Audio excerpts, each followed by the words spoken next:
ជំរាបសួរបងប្អូនទាំងអស់គ្នាបាទថ្ងៃនេះខ្ញុំមកចែករំលែកតកតងជាមួយនឹងការធ្វើ text 3D ពីមុនយើងដឹងថាដើម្បីធ្វើអក្សរ 3D បានយើងប្រើ app របស់ Canva ឈ្មោះថា TextMaker ក៏ប៉ុន្តែដោយសារតែបច្ចុប្បន្ន TextMaker វាត្រូវបានលុបចេញពី Canva ហើយ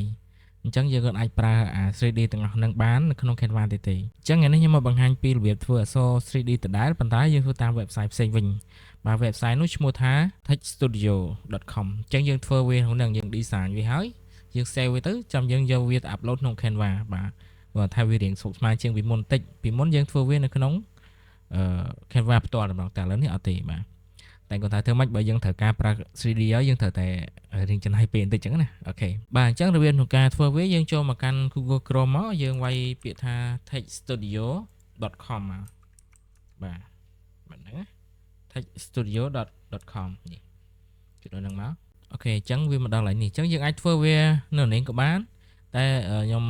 ធ្វើការ login account ហ្នឹងទៅយើងចុច login ហើយយើងចុច register with email បាទអញ្ចឹងយើងវាយ email យើងចូលមកបង្កើត password ទៅអានេះធ្វើពីក្រៅក៏បានដែរតែសារខ្ញុំ share ធ្វើពីក្រៅខ្ញុំទៅ register មួយវាមកទៅដល់មកយើងទៅឆែក Gmail ដើម្បីយើង verify ចុច link នេះមកបាទ login account មិញបាទចូលហើយ account យើងបានចូលឈ្មោះមិញអញ្ចឹងយើងចុចកន្លែង studio នេះមកដូចខ្ញុំជែកអញ្ចឹងជាធម្មតាបើសិនជាបងទាំងអស់គ្នាអត់ចង់ចូលឈ្មោះដូចខ្ញុំអញ្ចឹងទេយើងគ្រាន់តែរើសយកអីមួយ style ណាមួយមក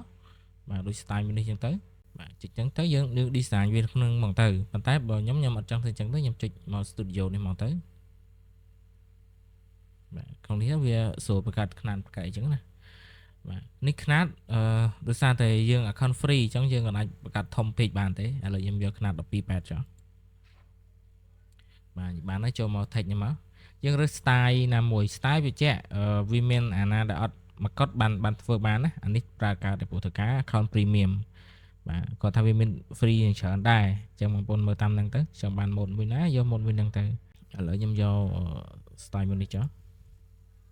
បាទចុចលើហ្នឹងដើម្បីវាយអក្សរចុចពីរដងលើវាមក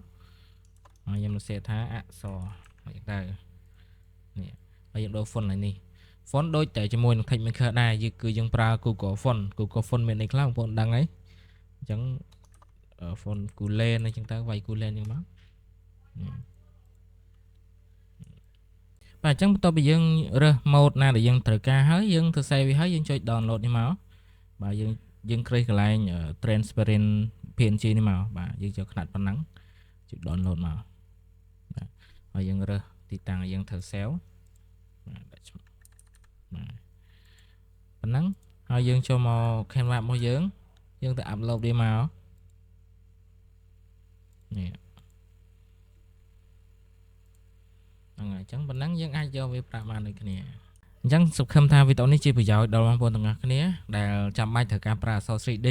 បាទអញ្ចឹងវីដេអូនេះខ្ញុំមានតែប៉ុណ្្នឹងទេជួបគ្នាក្នុងវីដេអូក្រោយ